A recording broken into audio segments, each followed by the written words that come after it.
What's up, Falcons Nation? It's your boy Jew coming at you with another Atlanta Falcons video. As always, Falcons Nation, rise up. In today's video, I want to talk about Deion Jones, but if you're new to the channel, please hit that subscribe button, hit that notification bell so you'll know when I've done Atlanta Falcons content. Hit that like button for your boy. I do appreciate each and every one of you guys continuing to tune into the channel, continuing to share out my content on all the social media platforms. If you would like to follow your boy on Twitter, you can follow me at Jew Talk Sports. If you would like to donate to my channel, you can donate to my Cash App, which is the $ Jew Talk Sports. And if you would like to be a part of my Jew Talk Sports membership, you can hit that join tab here on the channel. But with that being said, let's jump right into the video. So as I mentioned in today's video, I do want to talk about Deion Jones, our star linebacker, star inside linebacker, and why the Atlanta Falcons should keep Deion Jones. It's been a lot of speculation, a lot of rumors and articles coming out about Deion Jones possibly being traded or being released after June 1st. Personally, I think that this would be a huge mistake by our Atlanta Falcons with either trading or releasing Deion Jones. I've mentioned it numerous times here on the channel. Deion Jones is one of my favorite players on this Atlanta Falcons team. He is the best linebacker on this team, and he's one of the leaders of this Atlanta Falcons defensive unit. I really think that getting rid of a Deion Jones or trading or releasing him, like I mentioned, would be a big mistake.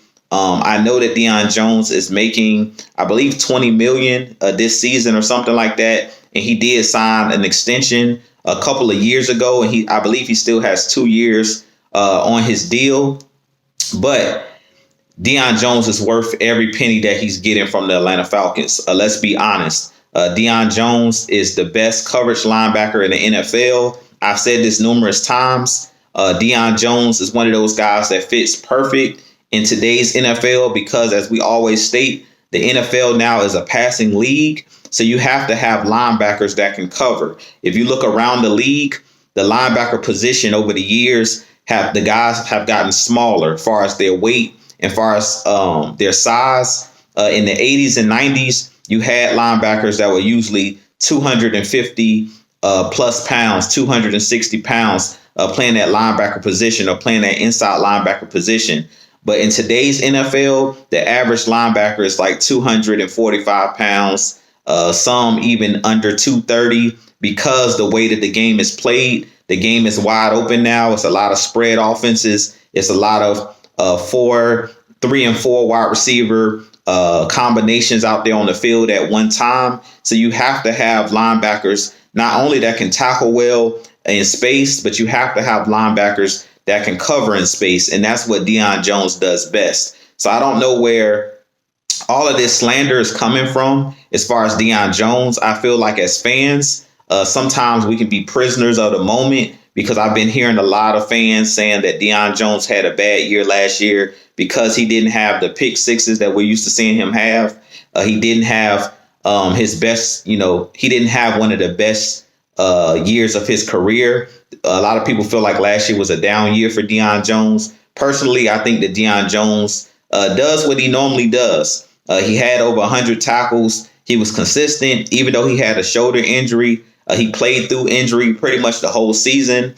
He changed positions. He was the Mike linebacker, and Dean Pease switched his position with Foye, and Foye had the mic in his helmet, and Deion Jones kind of played the other inside linebacker position, where he was mainly in coverage for the most part.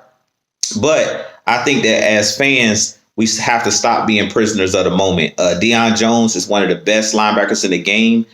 He's only 27 years old. He's in his prime. And I know that we drafted guys like Troy Anderson out of Montana State, who's really athletic as well, but he doesn't have any experience as far as on the NFL level. We have to wait and see. We don't know what we don't know what Troy Anderson is going to bring to the table on the NFL level. We've seen him on the collegiate level, and he was pretty dominant in that small school that he played at. And I do think that Troy Anderson does have crazy athleticism, but the NFL is more than just having crazy athleticism. I've seen guys that have crazy athleticism, but they don't do well in the NFL because they can't understand the playbook. As a linebacker, you have to be the guy that's making the calls and things of that nature, getting other guys in position. And I think that that's something that's being overlooked with a guy like Deion Jones. I've been seeing a lot of different things with these articles talking about Deion Jones' leadership and things of that nature. And I don't know where all of this slander is coming from. But on my channel, I try to do a good job of keeping it real with the fan base, giving you guys the stats, the facts, and the truth. As we always say, Mad Mike, and Six Man K Styles, the heavy hitters, we always try to give you guys the truth. And as far as Deion Jones, like I said, he's still playing at a very high level.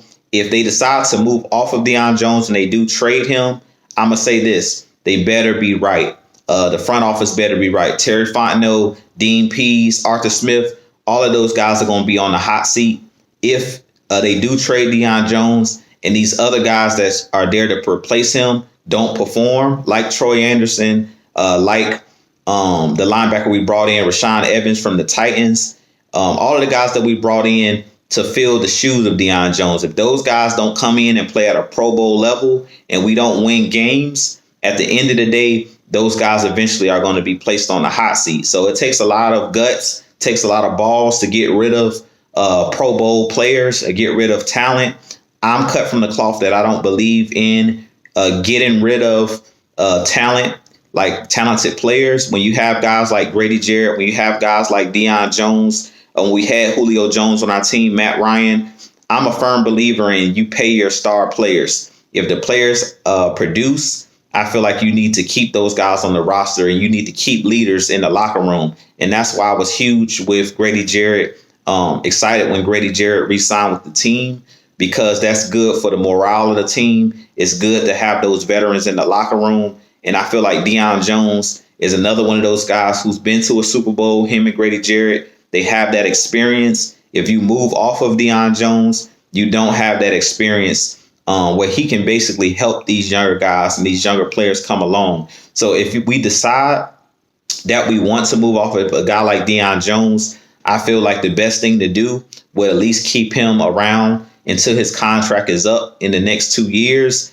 And you give him time to groom players like Troy Anderson. You give him time to groom the younger linebackers that we're bringing in, trying to replace him. You don't move off of a Deion Jones when you haven't seen what these other guys can do, because we still have guys on this roster like Michael Walker that a lot of people are not even talking about, who has crazy athleticism as well. We seen him last year against the Panthers intercept the football and take it back for a pick six. He's a guy early in his career. He said in high school he played running back.